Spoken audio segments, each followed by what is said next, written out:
Hello, नमस्कार बच्चों। Today topic is about discuss coffee rust. आज का जो टॉपिक है, आज की जो चर्चा है कॉफी रस्ट है। इसको हम रस्ट ऑफ कॉफी भी कहते हैं या कॉफी रस्ट के नाम से भी ये डिजीज जानी जाती है। रस्ट में काफी पॉपुलर ये डिजीज है, बहुत ज्यादा नुकसान भी करती है।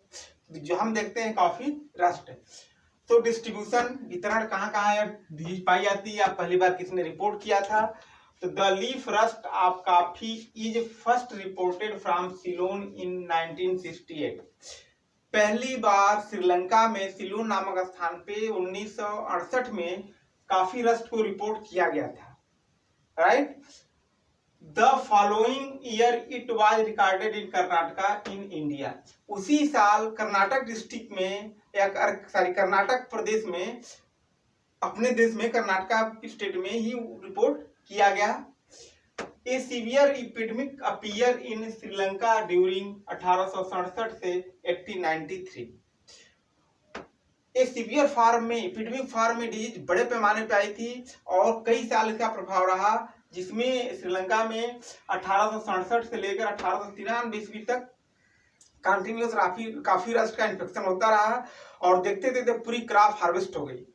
इसके बाद बड़े बड़े सब चाय के बागान लगाने लगे। तो उस समय इपिडेमिक फॉर्म में डिजीज आई थी 1867 से लेके 1893। इसके अलावा श्रीलंका के अलावा बहुत सारे मैक्सिको, अमेरिका, अफ्रीका ऐसे कंट्री रहे जहां पे कॉफी रस्ट या कॉफी की खेती करते हैं और वहां पे कॉफी रस्ट डिजीज रिपोर्ट किया गया है, राइट।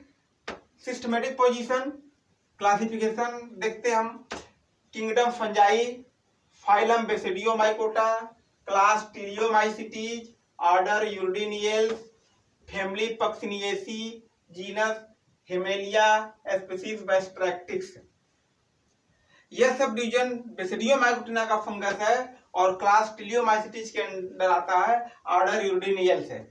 ये 1973 क्लासिफिकेशन है, इस जिसमें क्लास टीरियोमाइसिटीज और order Uredinales, family Pucciniaceae, genus हिमेलिया और स्पीशीज वेस्ट्रैक्टिस, राइट। काजल ऑर्गेनिज्म हिमेलिया वेस्ट्रैक्टिस। इसका काजल ऑर्गेनिज्म क्या है? हिमेलिया वेस्ट्रैक्टिस, VASTATRIX, राइट। सिम्टम्स देखते हैं। देखिए मेन क्या है, सिम्टम्स है।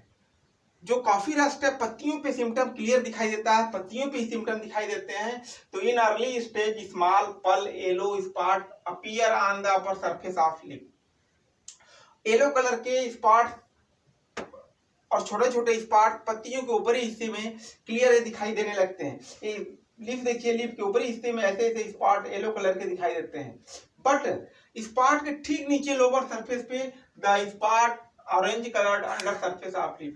निचले वाले हिस्से में जहां पे स्पॉट बना है उस हिस्से पे देखेंगे तो ऑरेंज कलर का दिखाई देता है। और स्पॉट जो होते हैं वो सर्कुलर होते हैं, इनरेगुलर फॉर्म में भी होते हैं, ब्लैक ब्राउन बाद में कन्वर्ट हो जाते हैं, ब्राउन कलर में कन्वर्ट हो जाते हैं। In severe case leaf are dry and defoliated of plant. अगर सीवियर केस में इन्फेक्शन है तो लीफ ड्राई सूख जाएगी और प्लांट नष्ट हो जाता है, राइट। तो जो सिम्टम बनते हैं पहले अपर सरफेस पे बनता है, बाद में फिर लोअर सरफेस पे भी दिखाई देने लगता है। अपर सरफेस पे येलो कलर का स्पॉट जगह जगह धब्बे धब्बे दिखाई देने लगते हैं, बाद में लोअर सरफेस पे वही स्पॉट ऑरेंज कलर का गाढ़ा धब्बा दिखाई देने लगता है। एटियोलॉजी, माइसीलियम इसके कैसे बनते हैं? देखिए life cycle completed on 3 step. इसकी जो लाइफ साइकिल है 3 स्टेप में ही पूरी होती है। कि किस स्टेप में? जैसे यूरोस्पोर, टीरियोस्पोर और बेसिडियोस्पोर, 3 ही स्पोर बनते हैं। अभी तक आपने पढ़ा होगा कि 5 स्पोर भी बनते थे, जिसमें पिकनियल और aecial stage are not reported in coffee rust. 2 stage ऐसे हैं कि जो पिकनियल और एसियल स्टेज इस डिजीज में रिपोर्ट नहीं किए गए हैं।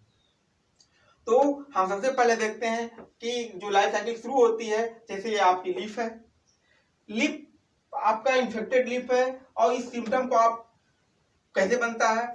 जो ही सिम्टम बनना शुरू होता है, ये अधिकतर जुलाई से दिसंबर तक इन्फेक्शन होता है इनका, जुलाई टू दिसंबर।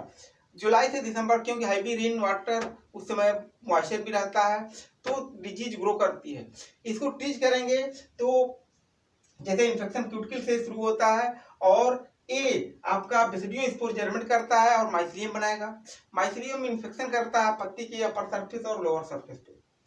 इसको आप टीच करेंगे तो इसके अंदर से आपका यूरिडोस्पोर बनेगा। यूरिडोस्पोर पहले नहीं बनता है, उसके पहले क्या होता है कि इसके एपिडर्मिस पे माइसिलियम बनते हैं। माइसिलियम के अंदर हेस्टोरिया बनते हैं। हेस्टोरिया ऑर्गन ऐसे हैं जो एब्जॉर्बिंग फूड मटेरियल, भोजन को कलेक्ट करने का काम करते हैं और हाइफा डेवलप होता चला जाता है। इन्फेक्शन जो इनका होता है स्टार्ट होता है बाय क्यूटिकल, क्यूटिकल से शुरू होता है और हाइफा में एप्रिसोरियम बनेगा।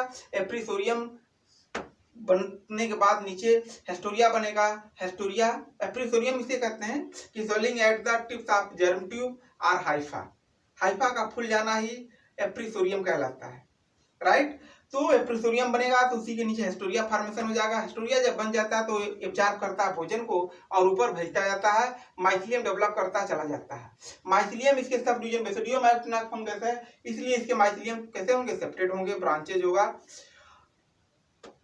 और उस माइसिलियम में बनेगा यूरिडिया। यूरिडिया जो होता है वो अधिकतर कोनिकल फ्लास्क टाइप स्ट्रक्चर बनते हैं। जब यूरिडिया बन जाएगा तो यूरिडिया के अंदर से फिर यूरिडोस्पोर बनते हैं। जब यूरिडोस्पोर मैच्योर कंडीशन बनते हैं तो यूरिडोस्पोर जब बन जाता है तो यूरिडिया का मुंह खुल जाता है, यूरिडोस्पोर बाहर निकल जाते हैं। इस यूरिडोस्पोर स्फेरिकल इकाइनुलेटेड यूनिन्यूक्लिएट होते हैं और फिर ये यूरिडोस्पोर जर्मिनेट करते हैं। जर्मिनेट करेंगे और जर्म ट्यूब बनाएंगे। धीरे धीरे उसी पत्ती के हेल्दी पोर्शन पे या दूसरे वाले पोर्शन पे जो दूसरी लीफ है बाय एयर ट्रांसमिशन होते हैं और सेकेंड लीफ के हेल्दी पोर्शन पे जर्मिनेट करता है और जर्मिनेट जब करेगा डाइकैरियोटिक माइसिलियम बनाएगा और फिर वहां पे टिलिया बनता है। टिलिया के अंदर टिलियोस्पोर बनते हैं। टिलियोस्पोर अधिकतर जो होते हैं ओब्लांग शेप में होते हैं और एक टिलियोस्पोर फिर जर्मिनेट करता है और जर्मिनेट करेगा तो जर्मिनेट करके फिर बेसिडियम बनाएगा, बेसिडियोस्पोर बनाएगा। बेसिडियम बनेगा, बेसिडियम के ऊपर बेसिडियोस्पोर बनेंगे। वो बेसिडियोस्पोर मैच्योर कंडीशन में होते हैं तो ड्रॉप कर जाते हैं और फिर नेक्स्ट ईयर सीजन आने पे फिर वो इन्फेक्शन करते हैं। यही कंटिन्यूस इनकी लाइफ साइकिल चलती रहती है। हम देखते हैं कि यूरिडोस्पोर, टिलियोस्पोर एंड बेसिडियोस्पोर 3 स्टेप में इनकी लाइफ साइकिल कंप्लीट होती है और पिग्नियल और रेसियल स्टेज नॉट रिपोर्टेड है, नहीं बनते हैं। Nature of disease airborne pathogen है क्योंकि जो माइसिलियम का स्प्रेड होता है वो बाय एयर होता है या वाटर के द्वारा होता है, इसलिए मैक्सिमम एयरबॉर्न पैथोजन कहलाते हैं। प्राइमरी इन्फेक्शन सवाल से भले शुरू हो लेकिन सेकेंडरी इन्फेक्शन बाय एयर ही होता है। नेचर ऑफ पैथोजन, फंगस का नेचर कैसा है तो obligate and microcyclic. Obligate means जीवित पदार्थ, grow on only living organism. हमेशा जो जीवित पदार्थ के ऊपर कोई फंगस आता है उस तरह के फंगस को हम कहते हैं ऑब्लिगेट पैरासाइट। और माइक्रोसाइक्लिक मींस होता है कि जब लाइफ साइकिल एक ही प्लांट के ऊपर कई स्पोर बनते हों उस तरह के फंगस को हम माइक्रोसाइक्लिक कहते हैं। अगर मैक्रो होगा, MACR होगा तो लाइफ साइकिल 2 प्लांट के ऊपर पूरी होती होगी। अगर माइक्रो होगा तो एक ही प्लांट के ऊपर कई स्पोर बनते हैं, उस तरह के फंगस को हम माइक्रोसाइक्लिक फंगस कहते हैं।